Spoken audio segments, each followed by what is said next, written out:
Alors c'est compliqué, j'ai toujours un rapport compliqué avec l'argent parce que j'en ai toujours manqué. C'est-à-dire que quand j'étais ado, mes parents ont tout perdu parce qu'ils s'étaient portés caution pour une entreprise que mon frère avait montée et mon frère s'est planté et mes parents, j'ai vu mes parents tout perdre, j'ai vu le justice venir saisir les meubles, la maison, j'ai tout vu. Au moment où moi j'étais ado et je commençais à faire des études et j'ai pas pu faire les études que je voulais faire à cause de ça, il n'y avait plus d'argent. D'ailleurs c'est marrant, je voulais faire l'EFAP, l'école française d'attaché de presse, c'est ce que je voulais faire au départ. Et donc j'ai dû me rabattre sur la fac et l'école publique. J'aurais pu me servir de cette expérience pour dire waouh, j'ai vu mes parents tout perdre, fais attention à l'argent. Et pourtant, avec mon premier mec, j'ai reproduit exactement le même schéma. C'est-à-dire que je suis tombé amoureux d'un mec dans le sud qui avait 10 ans de plus que moi. Et on a ouvert des boutiques de fringues. Enfin, il a ouvert des boutiques de fringues à mon nom. Et par amour, j'ai tout signé pour lui. Et au bout de 3 ans, il a disparu avec la caisse et il m'a laissé à la tête d'une dette colossale de 90 000 euros à 22 ans. Et là, je me suis dit, waouh! Et en plus, je ne voulais pas inquiéter mes parents parce que j'avais eu mes parents tout perdre, donc je ne voulais pas leur dire que ça avait fait la même chose pour moi. J'étais seul dans le sud. Je ne voulais pas remonter dans le Nord parce que j'étais un peu parti avec fierté en disant je vais faire fortune dans le sud.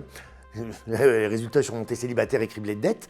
Donc le rapport à l'argent, j'en ai toujours manqué. J'ai toujours eu la précarité, les huissiers au cul, les dettes, mais pas des petites dettes. Hein, on m'a saisi ma maison, ma voiture, enfin j'ai tout perdu. Et je vivais dans un petit studio de 10 mètres carrés à 7.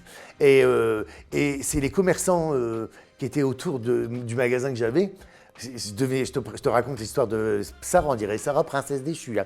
Parce que j'étais vendeuse de magasins de fringues de luxe, et je me retrouvais à faire des ménages dans les commerces autour de chez moi, parce qu'ils me tendaient la main et ils me donnaient un petit peu d'espèces pour que j'y arrive. C'était compliqué, cette période. Parce qu'en plus, j'avais perdu mon mec, ma maison, mon boulot, j'ai tout perdu le même jour. Et en plus, je devais encore de l'argent.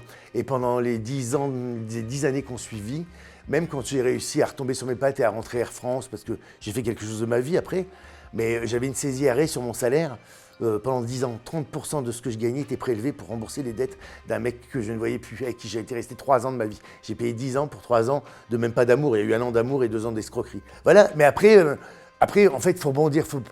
J'aurais pu être abattu, puis rien faire. Et puis, à un moment, et pourtant, j'ai des décisions de justice qui disent que ce mec m'a escroqué, abus de confiance. Tout est prouvé. Il y a des ordonnances qui disent qu'il doit me rembourser. Mais je suis tombé sur quelqu'un très malin qui a organisé son insolvabilité, qui est intouchable. En plus, la brigade financière s'est mise dessus parce qu'il a roulé des banques, il n'a pas roulé que moi. Tu vois, donc tu penses bien que moi, là-dedans, j'étais rien du tout. Et je me suis dit, bon, accepte, tu t'es fait avoir comme un bleu, tu t'es fait dépouiller, ne tourne plus là-dessus, c'est de la mauvaise énergie, avance, voilà. Tu récupéreras jamais cet argent, fais une croix dessus, avance et reconstruis-toi. Parce que sinon, ça va te tirer vers le bas et tu n'avanceras jamais. Et c'est ce que j'ai fait. Voilà. Et aujourd'hui, juste, je me dis, la vie m'a aidé. Enfin, en tout cas, parce que j'ai cru en la vie. Je suis pas